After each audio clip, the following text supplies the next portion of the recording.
झालं का हळू हळू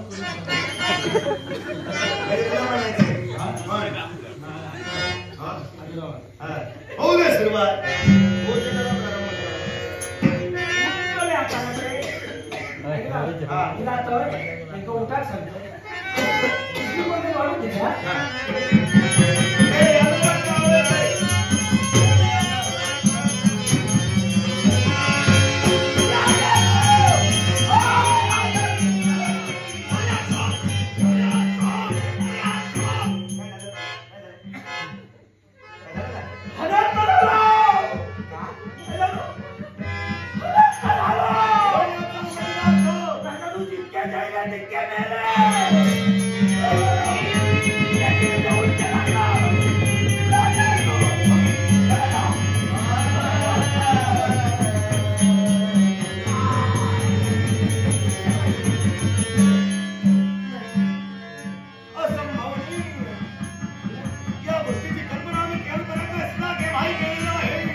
तू याच्यावर लक्ष देत नाहीस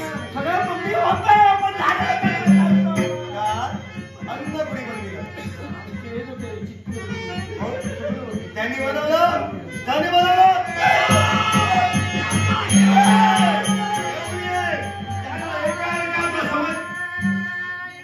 शपथ मी नालायक नाही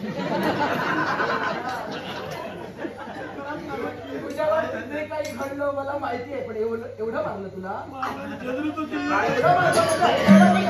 झालं का एवढं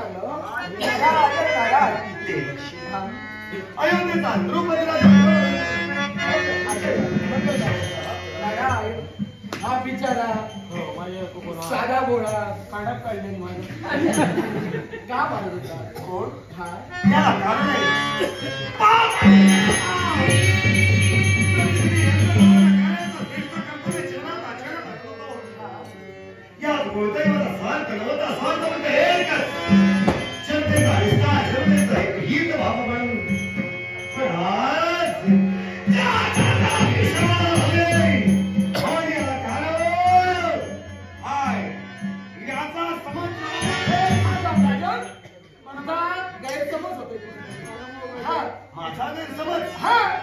याला तो दोषी ठरवतोच मान्य कारण भोजन बनवण्याची जबाबदारी याच्या माती होती हा पण त्याला जबाबदार हा नाही कारण पंक्ती भोजन सुरू असताना एकाएकी ज्यांनी भोजन ग्रहण केलं ते मृत्युमुखी पडले कशामुळे विषारी भोजनामुळं मग याला जबाबदार हा नाही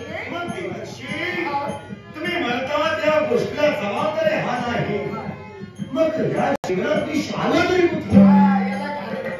अरे एक तर मी म्हणेन तुझं दुर्दैव कारण तू हे पंक्ती भोजन करत होतास आणि दुसरी गोष्ट म्हणजे शंकू कर्ण सर्प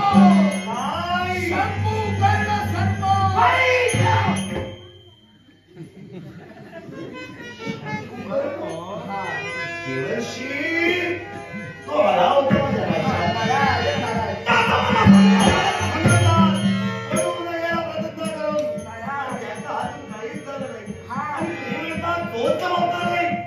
कारण शंभूकर्ण सर्प तुझ्या राज्यात आला. तुझ्या या प्रजाजनाला शेवट करणं हा त्याचा उद्देश होता. या अयोध्येचं रक्षण गरुड करतोय आणि गरुड योग्य वेळी तिथपर्यंत पोहोचला. गरुड आणि शंभूकर्ण सर्प यांचं द्वंद्व झालं. घनघोर असं युद्ध झालं. त्या युद्धामध्ये तो गरुड त्या सर्पाला अयोध्येच्या बाहेर घेऊन जात असताना शंभूकर्ण सर्पानं संधी साधली. आता ती संधी कशी साधली तर पाकशाळेबाहेर खीर बनवत होता ना तुम्ही. पाकशाळेबाहेर तू जागा नाही मग किती तू लोंड्याचा लोंडो म्हणून थोडीशी बाहेर आम्ही केली. पाकशाळेच्या बाहेर खीर बनवत होता.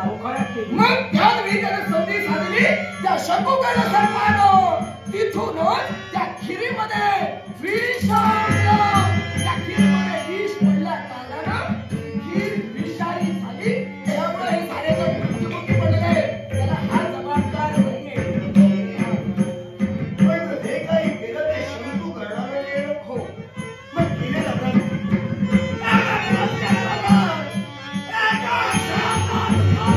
मुळीच नाही. तू एकूणीच्या नारायणाचं व्रत करतोय. अगदी प्रामाणिकपणे तू हे व्रत करतोय. आता जे मृत्युमुखी पडले नियती हो. कारण तू सुद्धा जाणतोयस नियतीचा न्याय आणि काळाचा कायदा आजपर्यंत कोणी खेळू शकला नाही. नियतीला जे मान्य झालं, नियतीला जे मान्य आहे ते तू किंबहुना मी किंवा वैकुंठीचा नारायण सुद्धा दुरापास्त करू शकत नाहीये. कारण प्रत्येक मनुष्य प्राणी जन्माला येण्यापूर्वी आधी त्याचं मरण लिहिलं जातं. प्रत्येक प्राणी जन्माला येण्यापूर्वी आधी त्याचं मरण लिहिलं जातं. नंतर त्या प्राण्याचा जन्म होतो. म्हणजे ते मेले त्यांचं आयुष्यात तेवढं होतं. निमित्त मात्र हे जे काही घडलं हे निमित्त घडलं. त्यामुळं जसं हे व्रत तुझं चालू आहे, पंक्ती बदल चालू आहे ते असं चालू दे. माझा मंगलमय आशीर्वाद सदैव तुझ्या पाठीशी. सन्माननीय विशाल सावंत यांनी माझ्या कलावंतांचा गौरव करण्यासाठी बहुमूल्य शब्दाचं पारितोषिक दिले. त्याप्रमाणे सन्माननीय कांता मांजरेकर काका यांनी सुद्धा कलावंतांचा गौरव करण्यासाठी बहुमूल्य शब्दाचं पारितोषिक दिले. विशाल सावंत आणि कांता मांजरेकर काका यांना उदंड आयुष्य लाभो अशी परमेश्वर प्रसाद आमचे मित्र वाय थांबा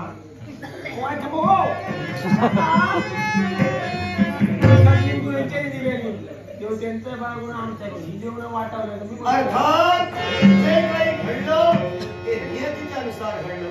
ब्रह्म वाक्य जनार्दन हा कळला ते निवडून कळला ना तर माझा कानात काढला. आता नक्कीच पण क्षमा लागलं नाही ना. मारल्यानंतर चला